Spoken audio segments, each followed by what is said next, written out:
महामारी से लड़ने में लगा है और इस जंग में लॉकडाउन का इस्तेमाल सबसे बड़े हथियार के तौर पर किया जा रहा है। लेकिन लॉकडाउन को तोड़ने वाली खबरें भी लगातार आ रही हैं। सरकार इस खतरे को अच्छी तरह समझती है, इसीलिए लगातार लोगों को घरों से निकलने से मना किया जा रहा है। इसकी सीधी सी वजह है कोरोना की चेन को तोड़ना। कोरोना तीसरे स्टेज में पहुंचे उससे पहले कोशिश की जा रही है कि कोरोना की चेन को तोड़ दिया जाए, लेकिन लगातार लग रहे झटकों से कोरोना के तेजी से फैलने की आशंका लगातार बढ़ती जा रही है। दिल्ली बॉर्डर पर हजारों लोगों की इकट्ठा भीड़ से देश पहले ही एक बड़े खतरे में घिरा था। गरीब मजदूरों के पलायन से इन्फेक्शन फैलने का बड़ा खतरा है। इस खतरे से निपटने के इंतजाम में मोदी सरकार लगी ही थी कि अब दिल्ली में एक नया कोरोना सेंटर सामने आ गया। जियारत की आड़ में कोरोना को बुलावा दे दिया गया। मजहबी उसूलों को पढ़ने के लिए एक जलसा किया जाना था। दुनिया भर से लोग पहुंचे, साथ में कोरोना भी आ पहुंचा। फिर क्या वो जलसा और वो जलसे वाली जगह जिसे मरकज कहा जा रहा है, कोरोना के लिए सबसे मुफीद पनाहगार बन गए। वो मरकज सूफी संत निजामुद्दीन औलिया की मजार के ठीक पास है। दीवार से दीवार मिली है और उस इलाके में ही तबलीगी जलसे में शामिल होने वाले लोगों के रहने का इंतजाम किया गया है। जरा सोचिए, जो लोग लॉकडाउन से पहले वहां पर पहुंचे थे उनमें से किसी को भी कोरोना पॉजिटिव रहा था, उससे कोरोना दूसरे लोगों में भी फैला, यानी कोरोना को एक चेन मिल गई। निजामुद्दीन इलाके से जब लोगों को निकाला गया तो 24 लोग कोरोना से संक्रमित मिले, जबकि मरकज में पहुंचे हजारों लोगों में से कई लोग 18 राज्यों तक जा पहुंचे और दूसरे देशों तक शामिल होने वाले लोगों के रहने का इंतजाम किया गया। जरा सोचिए, जो लोग लॉकडाउन से पहले वहां पर पहुंचे थे उनमें से किसी को भी कोरोना पॉजिटिव रहा था, उससे कोरोना दूसरे लोगों में भी फैला, यानी कोरोना को एक चेन मिल गई। निजामुद्दीन इलाके से जब लोगों को निकाला गया तो 24 लोग कोरोना से संक्रमित मिले, जबकि मरकज में पहुंचे हजारों लोगों में से कई लोग 18 राज्यों तक जा पहुंचे और दूसरे देशों तक भी पहुंचे हैं। अब समझिए, जहां उम्मीद की जा रही थी कि कोरोना को दूसरे स्टेज में ही रोक दिया जाए, वहां अब तीसरे स्टेज पर कोरोना के घातक होने का खतरा मंडराने लगा है। और ये सब कुछ वहां हुआ जिस जगह को दिल के हकीम की मजार कहा जाता है। शेख निजामुद्दीन औलिया की मजार के पास वो मरकज है। निजामुद्दीन के लिए मशहूर शायर इकबाल ने लिखा था, तेरे लहद की जियारत है जिंदगी, दिल की मसीह व खिज़्र से ऊंचा मकाम है तेरा। लेकिन अब दिल में बसे उस सूफी संत के नाम पर एक दाग लगाने की कोशिश हुई है और इसके लिए जिम्मेदार भी वही हैं जो उनके नाम का सजदा पढ़ने के लिए वहां पर पहुंचे।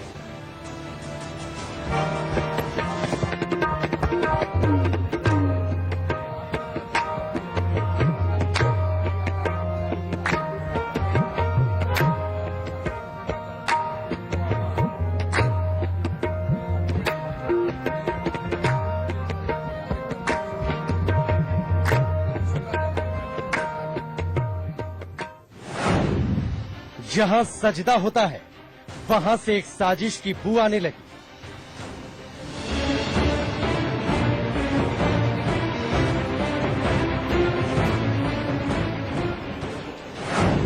जहां सूफी नज्म पढ़ी जाती है वहां महामारी का बड़ा ठिकाना बन गया।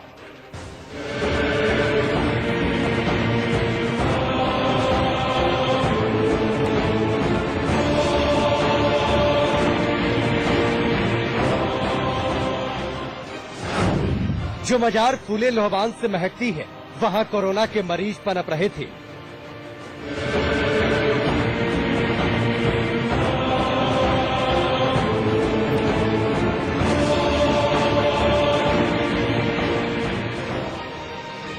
वो दरगाह महान सूफी शेख निजामुद्दीन औलिया की है, जिस मजार के माथे पर एक दाग लग गया और दाग लगाने वाले उस सूफी संत के शागिर्द हैं जो निजामुद्दीन की दरगाह के पास एक मजहबी जलसा कर रहे थे।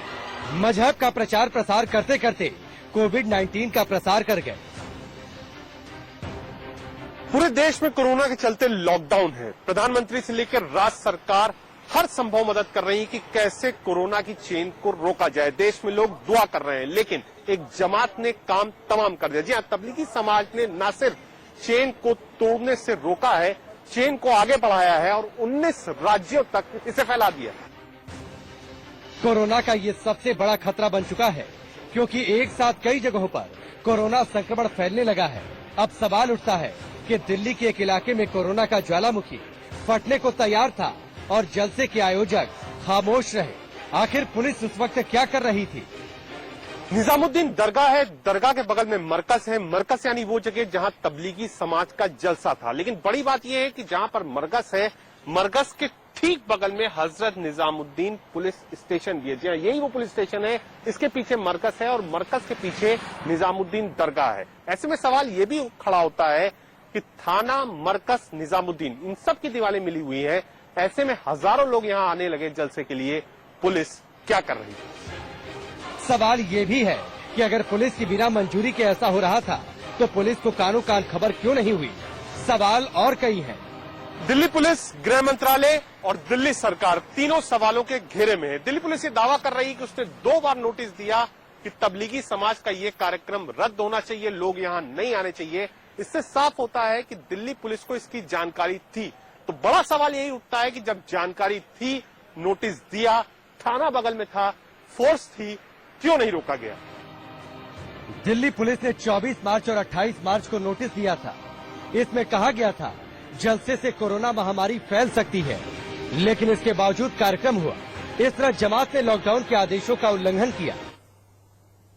भेजा गया था, कितने पेशेंट थे टोटल रकम क्या, कितने लोग थे? परसों से भेजा जा रहा है जी, परसों दोपहर के बाद भेजा गया है यहाँ फर्स्ट, उसके बाद से रेगुलर चल रहा है। गृह मंत्रालय के मुताबिक 21 मार्च तक निजामुद्दीन इलाके में करीब 1746 लोग थे, जिसमें से 216 विदेशी और 1530 भारतीय थे। इनके अलावा करीब 824 देश के विभिन्न हिस्सों की तबलीगियों में शामिल थे।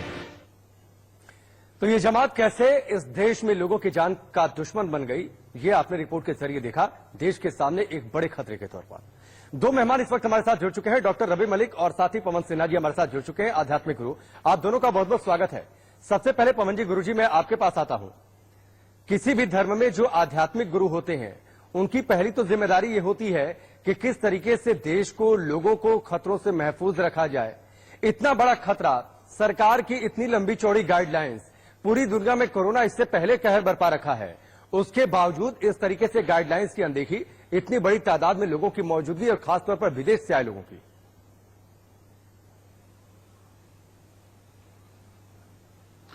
देखिए, अध्यात्म का जो मतलब है और जो हम जैसे लोगों से या आध्यात्मिक गुरुओं से जो उम्मीद की जाती है वो ये की जाती है कि वो व्यक्तित्व का निर्माण करें और इस तरीके से करें कि व्यक्ति परिवार, समाज के काम आए। और देश से बड़ा कुछ नहीं होता। देश है तो सब कुछ है और देश नहीं है तो कुछ भी नहीं है। अब मैं बाहर की दुनिया की चीज भारत में लागू नहीं कर सकता सिर्फ ये सोचकर कि मेरा तो उससे एफिलिएशन है तो वहां जो बात होगी वो मैं भारत में करूंगा। नहीं, मुझे तो लॉ ऑफ लैंड की तरह से चलना होगा। तो हमारा फर्ज ये है कि हम देश की जो मुसीबतें हैं इस वक्त, उसके मद्देनजर, उसको ध्यान में रखते हुए ही कोई कार्य करें। हम ऐसा कार्य बिल्कुल ना कर दें जिससे यहाँ त्राही फैल जाए। देखिए, बामुश्किल सारी सरकारें मिलकर किसी तरीके से चीजों को कंट्रोल कर रही थी। अब यहाँ ये इतना बड़ा खतरा पैदा हो गया, इतना बड़ा खतरा पैदा हो गया, ये मरकज मरगट ना बना दे कहीं देश में, कई जगहों पर। बिल्कुल, ये खतरा बड़ा है गुरुजी, ये खतरा बड़ा है और इसीलिए आगे मैं और इस पर कुछ जो मेरे जहन में सवाल है आपके सामने रखता हूं। लेकिन डॉक्टर साहब, ये जो अब स्थिति सामने है, हम इस कोशिश में थे कि 3rd स्टेज को किस तरीके से डिले कर दिया जाए। इसको लेकर रिपोर्ट भी लगातार आ रही थी कि इस मकसद में हम कामयाब भी हो रहे हैं। पिछले 24 से 25 दिनों में कल एक रिसर्च में पढ़ रहा था कि लगातार हम दूसरे स्टेज में बने हुए हैं, जो कि एक बेहतर संकेत माना जा रहा था। लेकिन अब आगे क्या होगा? देखिए, मैं आपको कुछ चीजें बताना चाहूंगा, क्लियर करना चाहूंगा कि हम लोग किस स्थिति में हैं, ये जानना बड़ा जरूरी है। हम लोग एक पेंडेमिक से जूझ रहे हैं। इस वक्त ये जो पेंडेमिक है, ये 100 साल में कभी एक बार आता है और ये पेंडेमिक भी साधारण नहीं है। आप अमेरिका को देख लो, इटली को देख लो, इन लोगों का हशर देख लो, हम लोग तो कुछ भी नहीं है। They are developed nations. इनकी जो स्वास्थ्य की सेवाएं हैं वो विश्व भर में नंबर 1 पे है, यूएस से। तो हमें ये बड़ी चालाकी से समझना चाहिए कि दुश्मन जो हमारा कोरोना है वो बहुत चालाक है, बहुत सक्षम है और हमारे पास एक ही रास्ता है, वो है आइसोलेशन का। आइसोलेशन, आइसोलेशन एंड आइसोलेशन, और वो भी जो है ऑल और नन फिनोमिना। ऐसा नहीं है कि मैं आइसोलेट हो जाऊं, आप आइसोलेट ना हो तो पूरा देश खतरे में डाल देंगे हम लोग। मैं पहले बता रहा हूं आपको, सबसे इंपॉर्टेंट चीज यहां समझने की है, isolation should be with solidarity, it should be with all और नन फिनोमिना।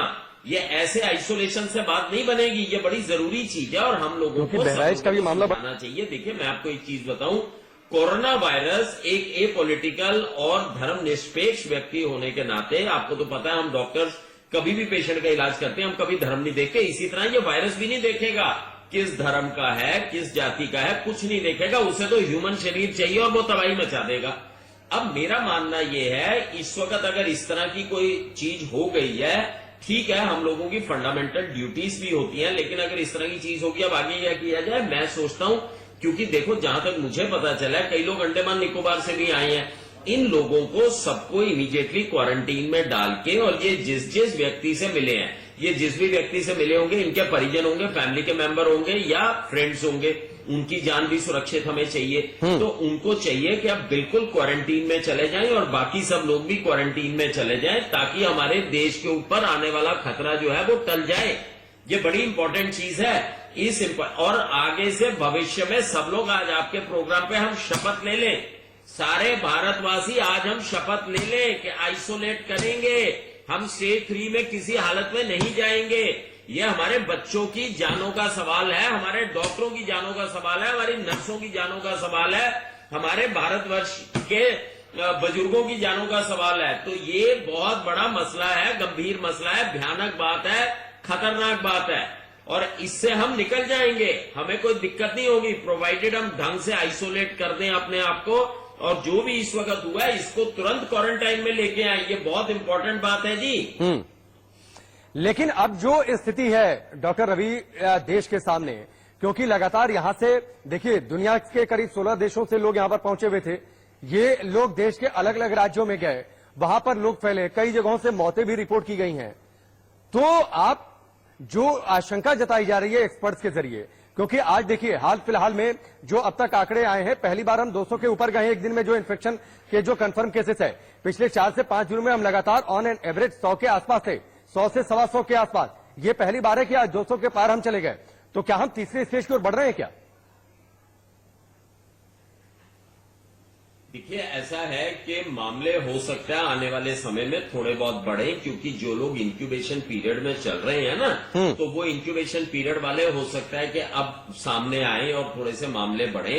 हमें देखो, मामले बढ़ने नहीं चाहिए, लेकिन अगर थोड़े बहुत बढ़ते हैं, हमें थोड़ा सब्र के साथ काम करना चाहिए, क्योंकि पेंडेमिक धीरे धीरे करके कई बार अपनी मौत भी मर जाता है। अब देखिए, सार्स आया था 2002 में, ऐसा भूचाल आया था, 2003 के बाद एक भी केस नहीं आया। लेकिन हम कोई भी कुताही नहीं बरत सकते, हम किसी किस्म के भी आइसोलेशन के अंदर सेंध नहीं लगा सकते, हम वायरस को मौका नहीं दे सकते। मैं आपको एक छोटी सी बात बताऊंगा ताकि सारे व्यूअर्स भी समझ लें। वायरस अगर हमारे शरीर के बाहर है तो मिट्टी है, वायरस को पावर हम देते हैं अपने सेल्स में घुसने के लिए। हमें वायरस को अपने सेल्स में नहीं घुसाना। अगर उसे ह्यूमन बीइंग नहीं मिलेंगे तो वो अपने आप मर जाएगा। लेकिन अगर आइसोलेट ही नहीं होंगे, हम सब मजमा लगाएंगे या वो लगाएंगे, फिर दिक्कत आ सकती है हमारे को। और ये मैं चिंता कर रहा हूं सब लोगों के लिए। हम अपने मुस्लिम वो भी हमारे भाई बहन हैं, उनके बुजुर्ग भी हमारे नहीं, लेकिन डॉक्टर साहब यहाँ मंशा का भी सवाल है, क्योंकि देखिए जो रिपोर्ट्स और जो जानकारियां सामने आ रही हैं वो देशद्रोह मामले, देशद्रोह के जैसे मामले होते हैं उस तरीके की ओर इशारा करती हैं, जो मेरा मानना है। क्योंकि ये कई लोगों ने इस बात को लेकर जानकारी दी है कि जो लोग वहां से निकले वो खुद को आइसोलेट नहीं कर रहे, वो थूकते हुए जा रहे हैं। अब ये कहा जा रहा है कि उससे जो ड्रॉपलेट्स होंगे इस बात से इन्फेक्शन का खतरा और ज्यादा बढ़ जाएगा। तो ये तो मामला ही अलग है।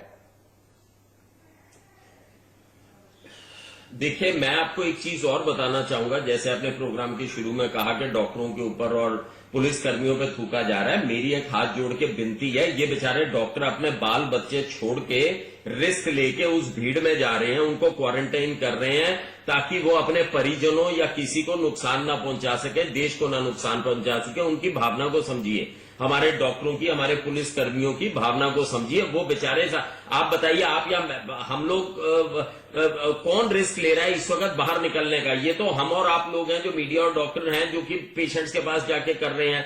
तो मेरी एक रिक्वेस्ट है कि हमारी जो मेडिकल कम्युनिटी है, जो हमारी पुलिस कम्युनिटी है, जो हमारी नर्सिंग कम्युनिटी है, कम से कम उनको इज्जत दे। वही हमारे स्केपगोट हैं, वही हमें बचाएंगे इस त्रासदी से।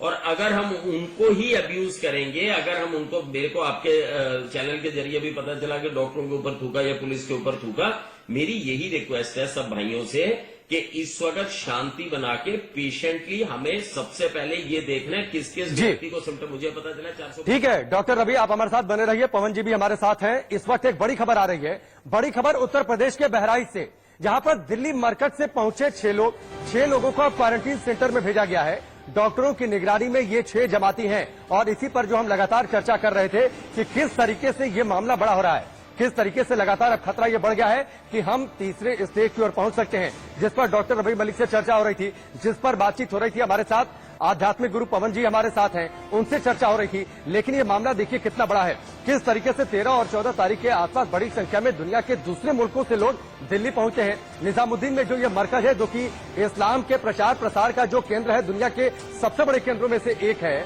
वहां पर ये लोग पहुंचते हैं। उसके बाद देश के अलग अलग राज्यों में जाते हैं। संजय हमारे साथ बहराइच से जुड़ चुके हैं, सीधे उनका रुख कर लेते हैं।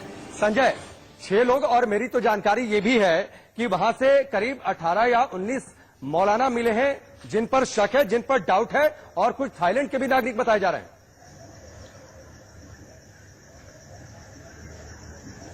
जी बिल्कुल, आपका कहना बिल्कुल सही है कि यहाँ पे लगभग तकरीबन 19 लोग ऐसे हैं जो काफी संदेह के घेरे में हैं। और हालांकि पुलिस लगातार तत्काल सक्रिय हुई है और पुलिस ने और स्वास्थ्य विभाग की टीम ने उनको अपने गिरफ्त में लिया है। उसके बाद तत्काल तुरंत वो ट्रामा सेंटर ले गए हैं, जहां पे जो आइसोलेशन वार्ड बनाया गया है वहां पे उन्हें तत्काल आइसोलेट किया गया है। लेकिन अपने आप में सबसे बड़ी बात देखने को यह मिली है कि जिस तरीके से हम लगातार फर्स्ट स्टेज और सेकेंड स्टेज पार कर रहे हैं और कहीं न कहीं थर्ड स्टेज की तरफ बढ़ रहे हैं, यानी जो ट्रांसमिशन होता है, जो अगर हम भीड़ में अगर हम जा रहे हैं तो जाहिर सी बात है कि ऐसे संक्रमण को हम बढ़ा रहे हैं। उसको देखते हुए जिस तरीके से सरकार ने एहतियात बरते थे और जिस तरीके से दिल्ली में ये शर्मनाक वाकया सामने आया है, उसको देखते हुए यहाँ की पुलिस काफी चौकस हुई है और लगातार जो मस्जिद है वहां पे छापेमारी की जा रही है। जो लोग बाहर से आए हैं, जो लोग जमात के लोग हैं, उनसे लगातार पूछताछ की जा रही है। और पूछताछ के दौरान ये पता चला है कि ये 19 लोग ऐसे हैं जो हाल ही में दिल्ली से आए थे। हालांकि उनका कहना यह है कि हम यहाँ पे तकरीबन 7 से लेकर के 10 तारीख के बीच में हम यहाँ बहराइच आ गए थे, लेकिन उसके बावजूद उनके वास्तविकता की पूछताछ की जा रही है कि वास्तविकता क्या है, वो कब यहाँ आए थे। संजय, यहाँ की पुलिस काफी चौकस हुई है और लगातार जो मस्जिद है वहां पे छापेमारी की जा रही है। जो लोग बाहर से आए हैं, जो लोग जमात के लोग हैं, उनसे लगातार पूछताछ की जा रही है। और पूछताछ के दौरान ये पता चला है कि ये 19 लोग ऐसे हैं जो हाल ही में दिल्ली से आए थे। हालांकि उनका कहना यह है कि हम यहाँ पे तकरीबन 7 से लेकर के 10 तारीख के बीच में हम यहाँ बहराइच आ गए थे, लेकिन उसके बावजूद उनके वास्तविकता की पूछताछ की जा रही है कि वास्तविकता क्या है, वो कब यहाँ आए थे। संजय, एक कंफर्मेशन मैं आपसे चाहूंगा, जिन 19 लोगों का जिक्र हो रहा है, इनमें से कितने विदेश के हैं? क्योंकि ये जानकारी है कि इनमें से कुछ इंडोनेशिया, कुछ थाईलैंड और सिर्फ 2 या 3 लोग ऐसे हैं जो देश के हैं। देखिए, जो 19 लोग गिरफ्त में आए हैं उसमें से अगर हम बात करें तो 4 लोग ऐसे हैं जो अपने देश के हैं और वो ये लोग हैं जो इनके ट्रांसलेटर हैं, यानी जो बहुभाषी जो होते हैं वो लोग इनके साथ में हैं। 2 लोग मुंबई के बताए जा रहे हैं, एक व्यक्ति जो है वो मणिपुर इम्फाल का बताया जा रहा है, जबकि जो चौथा व्यक्ति है वो गोवा के पांडिचेरी का बताया जा रहा है। वहीं पे अगर हम बात करें तो 7 लोग जो है वो थाईलैंड के हैं और बाकी जो 10 लोग हैं वो इंडोनेशिया के बताए जा रहे हैं। तो कुल मिलाकर के अगर हम बताएं तो 19 लोग यहाँ पे इस समय आइसोलेट किए गए हैं और लगातार पुलिस की निगरानी में है, स्वास्थ्य विभाग की निगरानी में है। लेकिन सबसे बड़ी बात ये निकल करके आ रही है कि जहां पे इतनी बड़ी जमात, इतना बड़ा जलसा जहां पे हुआ, वहां ये लोग कैसे शामिल हो पाए और फिर वहां से कैसे ये आकर के और लोगों के बीच में गए, सबसे बड़ा सवाल खड़ा होता है। जी ठीक है संजय, ठीक है, हमसे जुड़ने के लिए आपका बहुत बहुत शुक्रिया। संजय जो कि बहराइच से जुड़े हुए थे। और सीधे अब मैं पवन जी का रुख करता हूं। पवन जी, वही जिसकी चर्चा में सबसे पहले कर रहा था, 19 लोग पहुंचे थे दिल्ली से वहां पर जमात कराने के लिए, इससे बचा जा सकता था। 19 में से देखिए कुछ मुंबई के हैं और जो देश के लोग हैं वो सिर्फ ट्रांसलेटर की भूमिका में थे, जो अनुवाद कर रहे थे, जो बाहर इंडोनेशिया और थाईलैंड के लोग थे उनकी बातों का।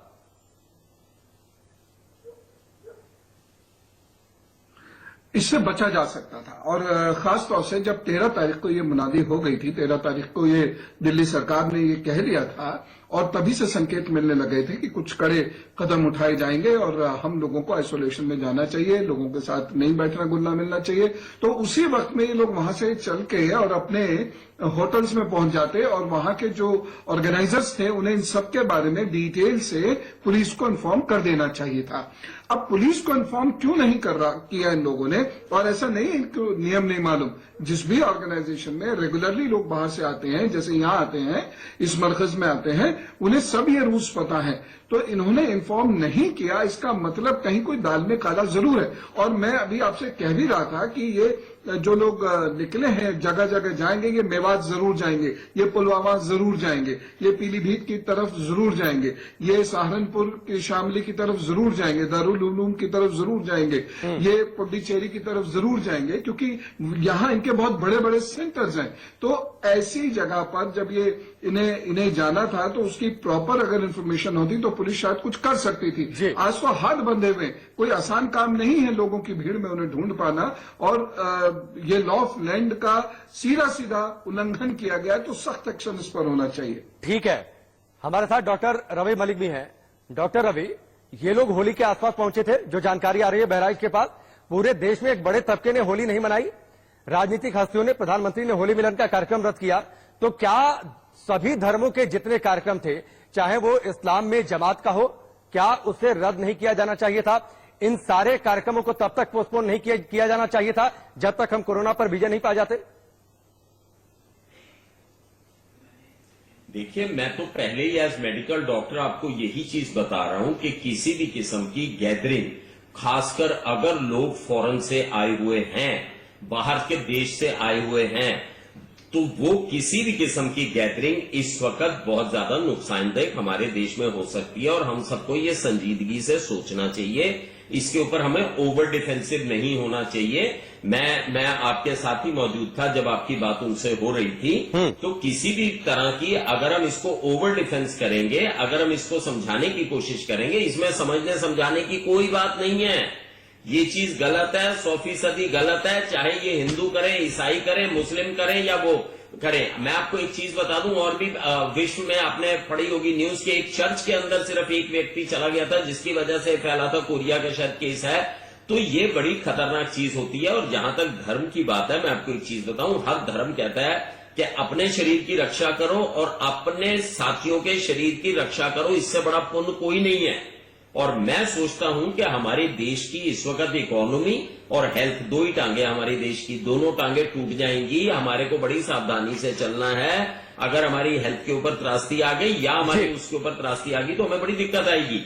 हम देखिए बहुत अच्छा चल रहे हैं, आइसोलेशन बड़ी अच्छी चल रही है। मैं आपको बताऊं, ठीक है कुछ केसेस हो रहे हैं, लेकिन एज अ मेडिकल प्रोफेशनल मैं आपको बता दूं कि we are going reasonably well as compare to the other countries. और मैं एक चीज और बताऊं, समर पे आने के बाद भी वी कैन बी होपफुल, हमारे को कुदरत भी थोड़ी मदद करेगी, हो सकता है कोई दवाई भी आ जाए। लेकिन अगर हम इस तरह की चीजें कर देंगे तो हम लोग कहीं के नहीं रहेंगे।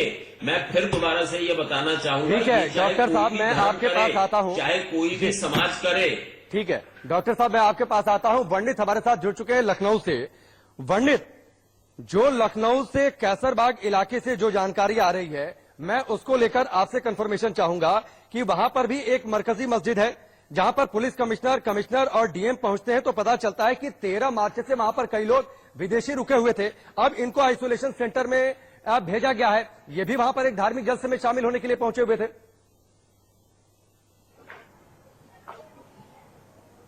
देखिए, आपको बता दें, इसमें से मैं आपको बताऊं कि करीब 160 लोगों को आइडेंटिफाई किया गया था, जिसमें से 95% लोगों को आइडेंटिफाई कर लिया है। ये वो 160 लोग हैं जो कि दिल्ली में निजामुद्दीन में मरकजी में मौजूद थे।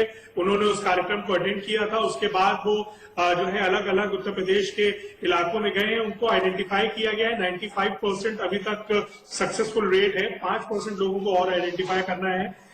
ये एक बहुत बड़ा हरकुलियन टास्क है। एक बार आप इस जानकारी को थोड़ा सा दुरुस्त कर दें। एक बार फिर से मैं चाहूंगा आप बताएं कि जो दिल्ली, जो निजामुद्दीन से मामला सामने आ गया, जो लोग वहां से आइसोलेट किए गए हैं, क्वारंटीन में भेजे गए हैं, कितनी संख्या है जो यहां दिल्ली से गए हुए थे? देखिए, अभी जो जानकारी आ रही, पहले तो उन्हें आइडेंटिफाई किया जा रहा है। जो दिल्ली से जो लोग उत्तर प्रदेश के अलग अलग इलाकों में गए हैं वो करीब 157 है। 157 जो है ये फिगर है। इसमें 95% लोगों को आइडेंटिफाई कर लिया गया है। ये अपर मुख्य सचिव गृह की तरफ से जानकारी दी गई है। बात की जाए अगर लखनऊ की, तो यहाँ पे 6 जो फॉरेन नेशनल्स थे उनको जो है आइडेंटिफाई किया गया है, उनको जो है क्वारंटाइन में भेजा गया और इनका सैंपल भी लिया गया है, जिसकी रिपोर्ट अगले कुछ घंटों में आ जाएगी। आपको बता दें उत्तर प्रदेश में जो आंकड़ा है वो 103 तक पहुंच गया है। अभी का जो लेटेस्ट 6 बजे का जो लेटेस्ट आंकड़ा है वो 103 फिगर बताया जा रहा है जो इस वक्त कोरोना पॉजिटिव केसेस है उत्तर प्रदेश में। तो कहीं ना कहीं सिचुएशन बहुत गंभीर है और इससे निपटने के लिए दिन रात जो है पूरी टीम जो है काम कर रही है। आइडेंटिफाई करना जो है वो बहुत बड़ा हरकुलियन टास्क है, क्योंकि कौन सा व्यक्ति कहां कहां गया, किस किस रूट से गया, किन किन लोगों के संपर्क में आया, तो ये बहुत ही बड़ा जाल है जिसको कि सुलझाना बहुत समय भी लगता है और बहुत ज्यादा वर्कफोर्स की भी जरूरत है। ठीक है वर्णित, फिलहाल हमसे जुड़ने के लिए आपका बहुत बहुत शुक्रिया। तो वर्णित ने जो बड़ी खबर बताई कि 157 लोग दिल्ली के निजामुद्दीन से पहुंचे थे लखनऊ, जिनमें से 95 लोगों को आइडेंटिफाई कर लिया गया है, उन्हें आइसोलेट किया जा रहा है, लेकिन अभी भी 60 लोग हैं जिन्हें आइडेंटिफाई किया जाना बाकी है। आप सोचिए ये चेन कितनी बड़ी होती जा रही है, और अगर भारत तीसरे स्टेज में पहुंचता है तो सबसे बड़े जिम्मेदार यही लोग होंगे। डॉक्टर रवि और पवन जी, आप दोनों हमारे साथ बने रहिए, आपके पास हम लौट कर आते हैं। यहां पर रुकेंगे ब्रेक के लिए, जल्द वापस लौटते हैं। फिल्म जगत से, कारोबार जगत से खिलाड़ी दान कर रहे हैं, प्रधानमंत्री मोदी की मां ने भी दान कर दिया, लेकिन वहीं जो बड़ी खबर आज की सबसे बड़ी है कि किस तरीके से दिल्ली के इस मरकज से, इस तबलीगी जमात से देश के बड़े बड़े हिस्सों में लोग पहुंचे। लखनऊ में 150 के ऊपर लोग पहुंच गए। तो क्या ऐसे हम कोरोना से जंग लड़ पाएंगे? बिल्कुल भी नहीं। और जो मुझे अभी ये आपने जो खबर दी, एकदम ब्रेकिंग न्यूज दी कि ये लोग पुलिस पर या डॉक्टर्स पर थूक रहे हैं, इन्हें कंट्रीब्यूशन समझ में आना चाहिए। पुलिस ने और डॉक्टर्स ने अपनी जान को खतरे में डाला है, अपने परिवारों को खतरे में डाला है, पूरे नर्सिंग स्टाफ ने इतना बड़ा सेक्रीफाइस किया है, और हम उनकी इज्जत करने की बजाय इस प्रकार का व्यवहार करेंगे? बिल्कुल भी नहीं करना चाहिए, क्योंकि कोरोना वॉरियर्स हैं वो, जो उनको नाम दिया गया, उनकी वजह से हमारे शरीर सुरक्षित हैं। तो उनकी इस हरकत को बिल्कुल जायज नहीं ठहराया जा सकता। कोई भी धर्म इसकी इजाजत नहीं देता। जिस जगह पर, ये तो सल्लल्लाहु अलैहि वसल्लम भी फरमाते हैं ना कि आप जिस मिट्टी में रह रहे हैं उस मिट्टी की वक्त जानिए, उस मिट्टी का काम कीजिए पहले। तो ये यहां पर उस मिट्टी का काम पहले होना चाहिए था। और जहां लोग फंसे हुए हैं इतनी बुरी तरीके से, वहां पर जहां पर राष्ट्र जूझ रहा है कितने बड़े पेंडेमिक से, तो वहां पर इन्हें साथ खड़ा होना चाहिए था। और जी सबको सब कुछ पता है, ये कहना कि हमें पता नहीं था या कोई ऑर्डर कब आया कैसे आया, ये एक बहाना है। ठीक है डॉक्टर रवि मलिक, अब तो मैं सीधा सा एक सवाल पूछता हूं कि जिस जंग को हम लड़ रहे हैं, क्या शुरुआत में अब ऐसी स्टेज आ गई है कि थोड़ा सा हम अब बैकफुट पर आना पड़ेगा? क्योंकि जिस तरीके से हम बहराइच से आपने डिटेल सुनी, लखनऊ से आपने डिटेल सुनी, तो क्या ये लड़ाई अब उस लड़ाई में हम बैकफुट पर हैं?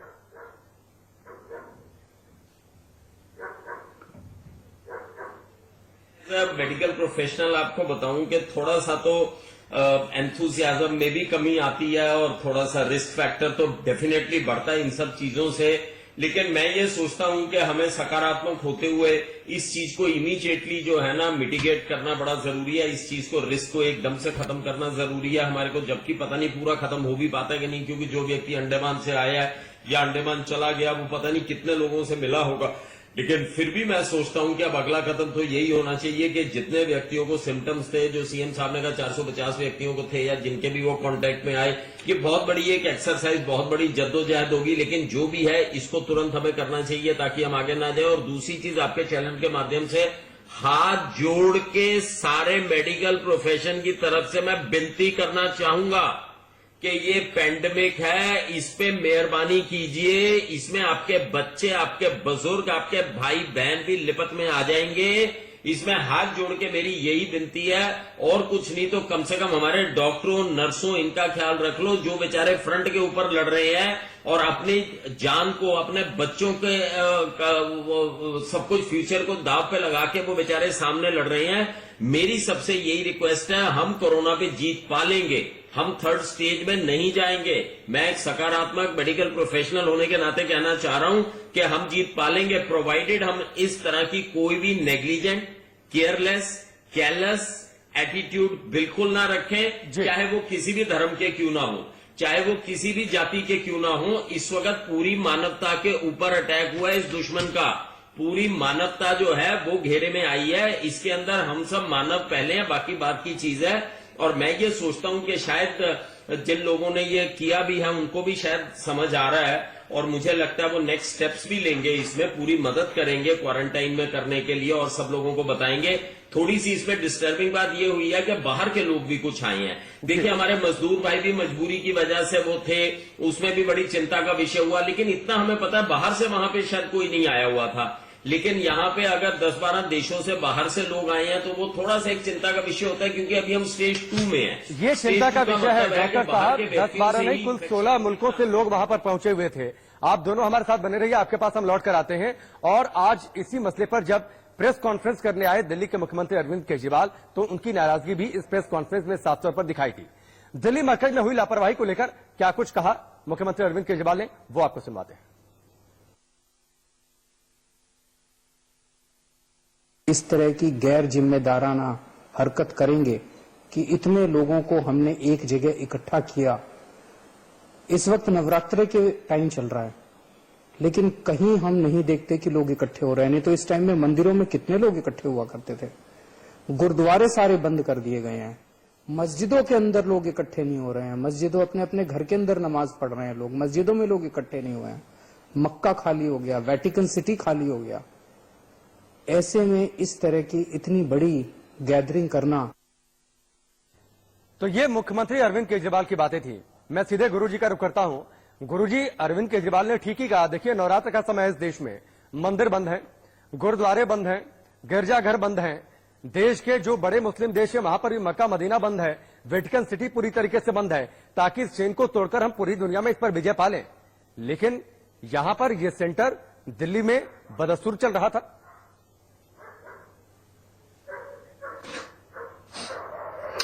इसके अलावा भी दो मैं आपको कंफर्म रिपोर्ट्स बता रहा हूं, उसकी भी जांच पड़ताल आप करवाइएगा।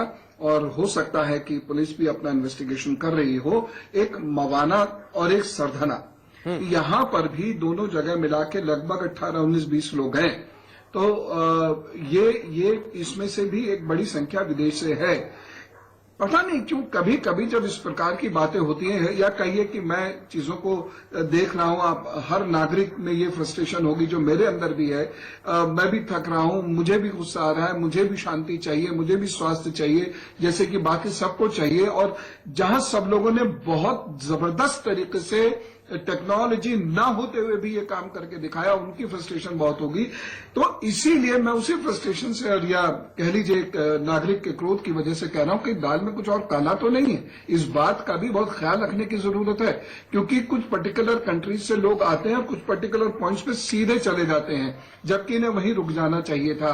और इसके इंस्ट्रक्शंस तो लगातार दिए जा रहे थे 9-10 तारीख से, तो ये वहीं रुक जाते, वहीं कुछ ना कुछ इंतजाम अपना करते, वहीं ये लोगों को इन्फॉर्म करते। थाने में तो कम से कम इन्फॉर्म करना इनका बनता ही था।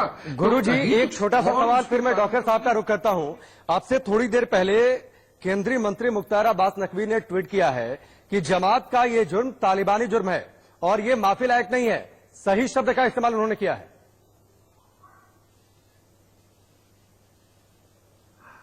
हाँ, अगर उन्होंने ये कहा है तो वास्तव में जरा फ्रस्ट्रेशन देखिए सरकार है, डॉक्टर है, पुलिस है, हम आप हैं, मीडिया तो देखिए वो भी तो अपनी जान पर खेल के काम रिपोर्टिंग कर रहे हैं। तो ये गुस्सा आना तो स्वाभाविक है। मतलब जानबूझकर ये कार्य किया गया है, इसमें कोई माफी नहीं हो सकती कि अनजाने में हो गई, गलती हो गई, चलो प्रशासन भी माफ कर देगा। ये जानबूझकर सारे अलार्म्स बजने के बाद ये काम किया गया है। तो और भारत जिस प्रकार से एक आतंकवाद पीड़ित देश है, इस प्रकार की सोच बनना कोई बहुत गलत नहीं है। मुझे नहीं लगता कि उन्होंने गलत किया। ये हर नागरिक चढ़कर यही बात कहेगा इस वक्त।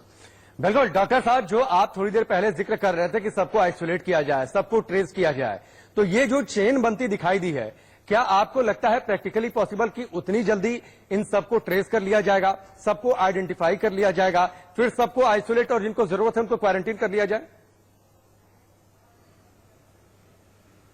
देखिए, इसको पूर्ण रूप से तो आप मिटिगेट नहीं कर पाएंगे, क्योंकि ये एक इरिवर्सिबल सिचुएशन है। आप खुद इमेजिन कीजिए, अगर 1500 लोग हैं, अगर वो दूसरे देशों से यहां आए हैं, दूसरे देश से आए हैं, एयरपोर्ट पे उतरे होंगे, टैक्सी ली होगी, सब कुछ लिया होगा, तो पता नहीं किस किस के कांटेक्ट में आए हों, और ये वायरस जो है ना, ये हाईली इन्फेक्शियस होता है। ये वायरस कोई ऐसी चीज नहीं है कि आपको दिख जाए या पता चल जाए। तो हवा के झोंके में भी 10 करोड़ वायरस होते हैं।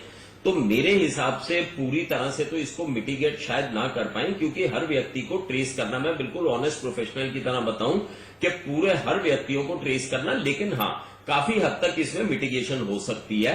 और मैं आगे के लिए भी राय दूंगा, जो भी समूह हैं, चाहे हमारे हिंदुओं के हैं, मुस्लिम्स के हैं, सिख भाइयों के हैं, ईसाई भाइयों के हैं, जिनके भी हैं, मैं आगे से बताना चाहूंगा। देखिए, आप चैनल चलाते हैं, अगर आपकी चैनल पे नीचे 50 लोग आके इकट्ठे हो जाएंगे, आप क्या करेंगे? आप पुलिस को नहीं बुलाएंगे? आप इमीडिएटली प्रशासन को नहीं कहेंगे? आप उनसे नहीं पूछेंगे आप कैसे आ गया? एक हमारी फंडामेंटल ड्यूटी भी है। तो आगे से अगर कहीं पर भी इतने लोगों का जमावड़ा हो रहा है तो हमारा फर्ज बनता है। देखिए, आज हिंदुस्तान के बच्चे को पता है, उसे अपना गणित नहीं पता, उसे अपनी सोशल साइंस नहीं पता, लेकिन उसे ये पता है कि कोरोना के अंदर सोशल डिस्टेंसिंग करनी है। आज 5-6 वर्ष के बच्चे को भी अगर आप सोते में उठा के पूछो कोरोना में क्या करना है, वो कहेगा सोशल डिस्टेंसिंग। ये आज देश का बच्चा जानता है, thanks to media and thanks to everybody for that matter. और इतना जो जागरूक हर कोई है, तो ये जब सबको पता है इस चीज को, तो इसमें ये भोलेपन वाली जो भी गलती हो गई या जैसे भी हुई, मेरे हिसाब से होनी नहीं चाहिए। हम सबकी फंडामेंटल जिम्मेदारी है, ये मेरी जिम्मेदारी है कि मेरे घर पे कोई जमावड़ा ना करे। ये आपकी जिम्मेदारी है, आपकी चैनल पे कोई जमावड़ा ना करे। प्रशासन तो बाद में आता है, प्रशासन के ऊपर तो सख्त कार्रवाई हो, वो होनी चाहिए, वो तो एक अलग इशू है। लेकिन प्रशासन कहाँ जाएगा? प्रशासन भी तो ठीक है डॉक्टर साहब और गुरुजी, आप दोनों हमारे साथ बने रहिए। और इस बीच हमने स्क्रीन पर ग्राफिक्स में आपको दिखाया कि तबलीगी जमात के जो 6 बड़े सिद्धांत हैं, उसमें एक बड़ा सिद्धांत है एक दूसरे की मदद करना, एक दूसरे का सम्मान करना। लेकिन जो दिल्ली में हुआ, उसे आप मदद और सम्मान कहेंगे क्या? बहुत यहां पर ब्रेक का, जल्द वापस लौटते हैं।